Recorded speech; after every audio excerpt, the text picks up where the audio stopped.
ನಮಸ್ಕಾರ. ಇವತ್ತಿನ lunch recipe ಬಂದು ತರಕಾರಿ ಸಾಂಬಾರು. ಇದಕ್ಕೆ ಒಂದು ಕುಕ್ಕರಲ್ಲಿ ಒಂದು ಲೋಟದಷ್ಟು ತೊಗರಿಬೇಳೆ, ಒಂದು ಈರುಳ್ಳಿ, ಅರಿಶಿನ, ಎಣ್ಣೆ, ಜೀರಿಗೆ, 3 ಟೊಮೆಟೊ ಹಾಕ್ಕೊಂಡು 2 ವಿಷಲ್ ಬರ್ಸ್ಕೊಳ್ಳಿ. ಈಗ ಇನ್ನೊಂದು ಕಡೆ ನಾನು ಬೀನ್ಸು, ಹೀರೆಕಾಯಿ, ಕ್ಯಾರೆಟು, ಬದನೆಕಾಯಿ, ಆಲೂಗಡ್ಡೆ ಹಾಕ್ಕೊಂಡಿದ್ದೀನಿ. ಇದಕ್ಕೆ ಬೇಳೆ ಬೇಯಿಸಿರೋ ನೀರು ಹಾಕ್ಕೊಂಡು 3 ಟೇಬಲ್ ಸ್ಪೂನ್ ಸಾಂಬಾರು ಪುಡಿ ಹಾಕ್ಕೊಂಡು ಸ್ವಲ್ಪ ಉಪ್ಪು ಹಾಕ್ಕೊಂಡು ಕುದಿಯಕ್ಕೆ ಬಿಟ್ಬಿಡೋಣ. ಇನ್ನೊಂದು ಕಡೆ ಜಾರ್ಗೆ ಒಂದು ಚಿಕ್ಕ ಈರುಳ್ಳಿ, ಸ್ವಲ್ಪ ಕಾಯಿ ತುರಿ, ಕರಿಬೇವು, ಕಡಲೆ ಹಾಕ್ಕೊಂಡು ನುಣ್ಣಗೆ ರುಬ್ಕೊಂಡು ಈ ಸಾಂಬಾರಿಗೆ ಹಾಕ್ಕೊಳ್ಳಿ.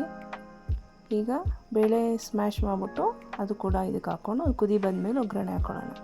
ಈಗ ಒಗ್ಗರಣೆಗೆ 1 ಟೇಬಲ್ ಸ್ಪೂನ್ ಎಣ್ಣೆ, ಸಾಸಿವೆ, ಹಿಂಗು, ಕರಿಬೇವು ಸ್ವಲ್ಪ, ಮೆಣಸಿನ್ಕಾಯಿ, ಈರುಳ್ಳಿ ಹಾಕ್ಕೊಂಡು ಬಾಡಿಸ್ಕೊಳ್ಳಿ.